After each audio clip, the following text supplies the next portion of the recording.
I first met Secretary Cesar Perales when I joined the board of directors of the Puerto Rican Legal Defense and Education Fund, now known as Latino Justice PERLDEF. While I had met him, I had heard about him over many years because of all of his legendary work. I was impressed by how intelligent he is and how committed he is to social justice and to understanding the different groups in our society and trying to get people to work together and therefore to defend and to try to protect everyone's rights. Cesar Perales had a vision to create a legal defense fund that can fight for our rights through the litigated process. Whether it was changing the way that we educate our children in New York City, whether it's how the police department accepts Latinos into their programs, whether it was making sure that our voting rights are protected. I think he's driven by a sense of justice, and that's what makes him the person he is. The understanding that yes, we are in the greatest country on earth, but there's some things that need still to be fixed so that all can share in that greatness, and that's what he's committed to. I've got to witness Cesar take on, our greatest opponents, most notably then Mayor Lou Barletta of Hazleton, Pennsylvania, when they passed by far one of the most anti-immigrant laws in the country. And even though Lou Barletta had Lou Dobbs on his side and Bill O'Reilly on his side and Glenn Beck on his side, they were all no match for a civil rights leader like Cesar Perales.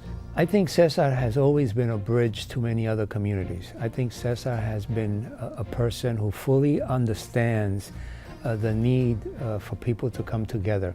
And my belief is that the coalition builders are the folks who really do the right work in our community. And he knew that from the beginning. And so he never closed doors. He didn't say, well, you're not Puerto Rican, you're not Dominican, you're not from my community, I can't work with you. No, on the contrary, if you were for defending people's rights, then he made sure that you came in. And that's why he built the organization with other folks to the point that it became the #1 organization in our community.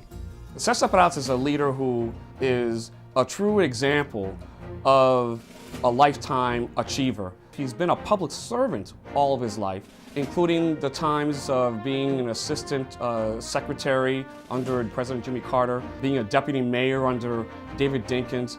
So the one thing that is consistent with Cesar Perales is that he has been a public servant, and he has been a true example of someone who has made serving the Latino community his life work. And I think that it is certainly a reason to celebrate Cesar Perales with this Lifetime Achievement Award from MALDEF, another great civil rights organization.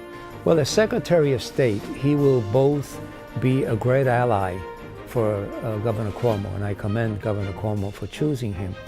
But he also understands the community well. He understands the players. He was the local, community-based activist. Now he becomes part of the government. Interestingly enough, the government that at times he may have opposed.